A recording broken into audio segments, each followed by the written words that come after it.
The twin suns of Carath Prime burned without mercy across the endless red desert. Heat waves rose from the sand like dancing ghosts, twisting the horizon into shapes that could not exist. The temperature had crossed 140 degrees 3 hours ago, and it was still climbing.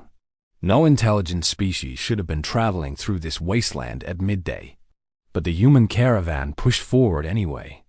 Captain Elena Voss wiped the sweat from her forehead and checked her scanner for the 100th time. The device showed nothing but sand for 50 kilometers in every direction. Behind her, 12 massive crawler vehicles moved in a single line, their tracks grinding through the loose soil with mechanical determination. Inside those crawlers were 300 human colonists, their supplies, and everything they owned in the galaxy. They were heading toward New Haven, a settlement on the other side of this desert. It was supposed to be a 3-day journey. They were now on day 5. The Calori traders had warned them about this desert. They had called it the Grave of Fools. They had offered to guide the humans through the mountain pass instead, for only triple the normal price. Elena had refused. Humans did not need alien guides. Humans did not take the long way around. And humans certainly did not pay 3 times the fair price for anything. Now she was starting to wonder if she had made a terrible mistake. The scanner beeped suddenly.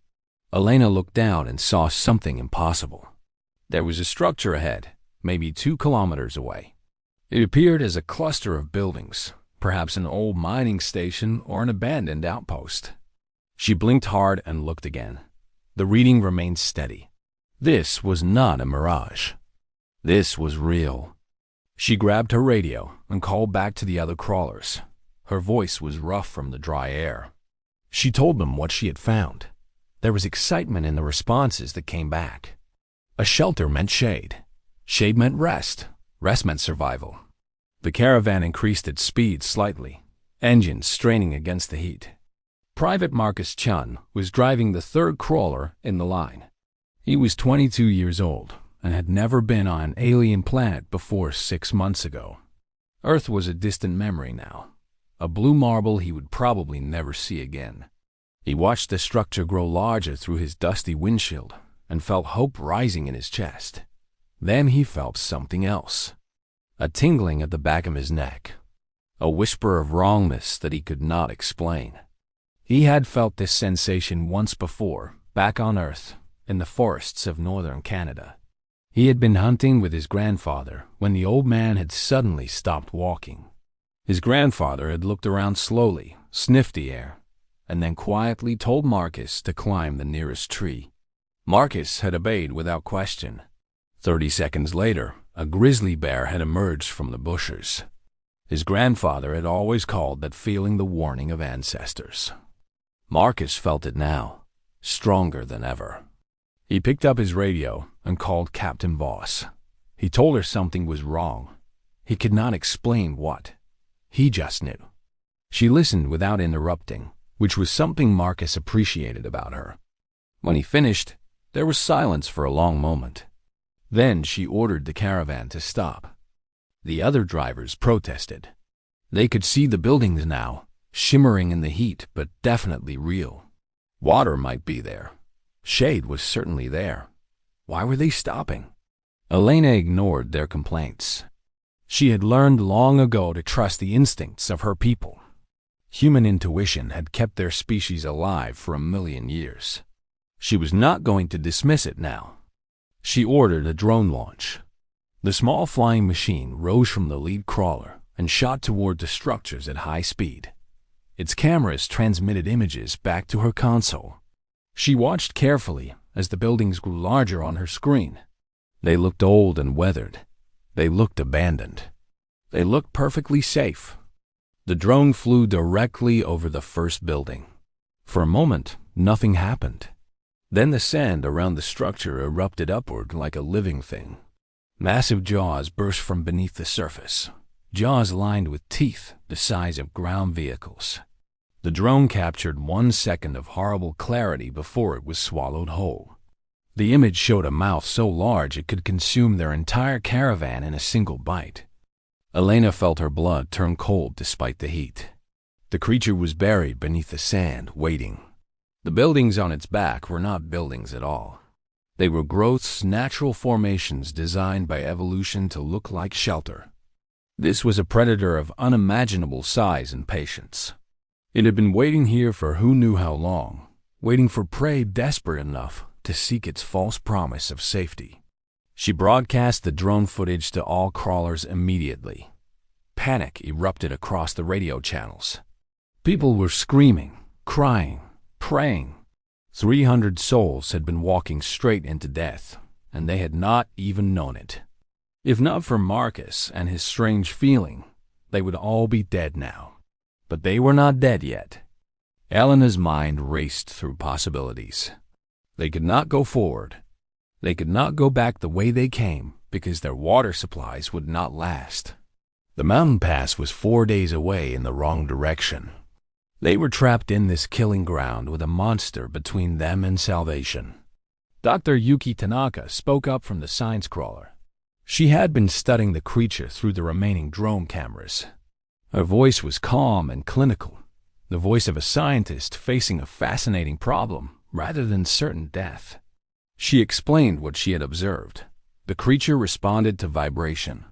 It tracked movement through the sand. When the drone had flown over it, the creature had felt the air pressure change and struck upward. It was essentially blind but incredibly sensitive to motion. Elena asked if they could sneak past it. Yuki said no. Their crawlers were too heavy.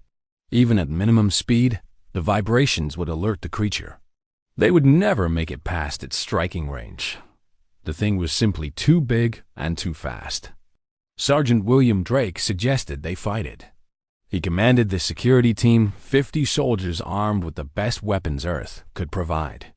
Elena asked him if he had seen the size of that mouth. Drake admitted he had. He suggested they try anyway. Humans did not surrender to animals, no matter how large.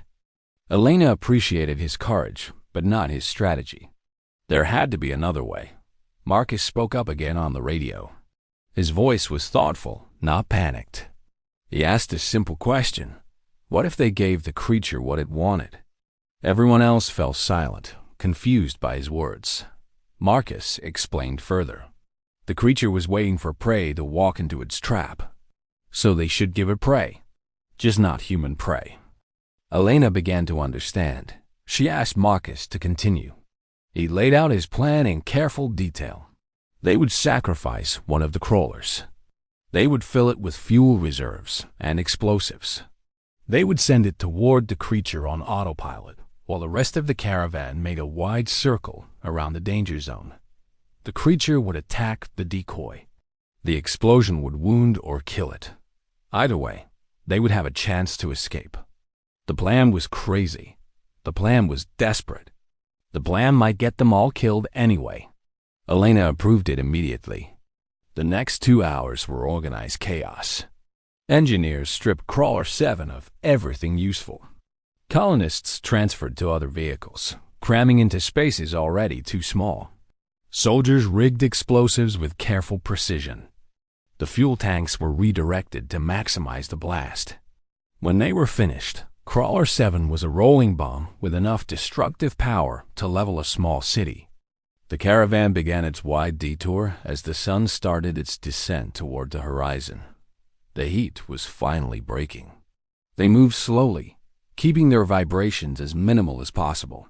Every eye watched the distant shape of the creature's fake buildings. Every heart beat with terrible anticipation. Elena triggered Crawler 7's autopilot from 3 kilometers away. The vehicle lurched forward on its suicide run, engines roaring at full power. The sound was enormous, a deliberate challenge to the thing beneath the sand. "Come and get me," it seemed to say. "Here I am." The creature did not disappoint. The sand exploded upward in a fountain of red dust. Those massive jaws emerged fully this time, revealing a body beneath them that defied comprehension. It was like a whale made of nightmares, adapted for desert hunting over millions of years. Its skin was rough and sand-colored. Its eyes were vestigial bumps, useless and forgotten. Its mouth was everything, a perfect killing machine. Crawler 7 vanished into that mouth without resistance. The creature's jaws slammed shut with a sound like thunder.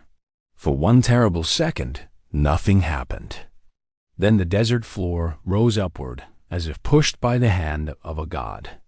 The explosion tore through the creature from within, splitting its body in 3 directions.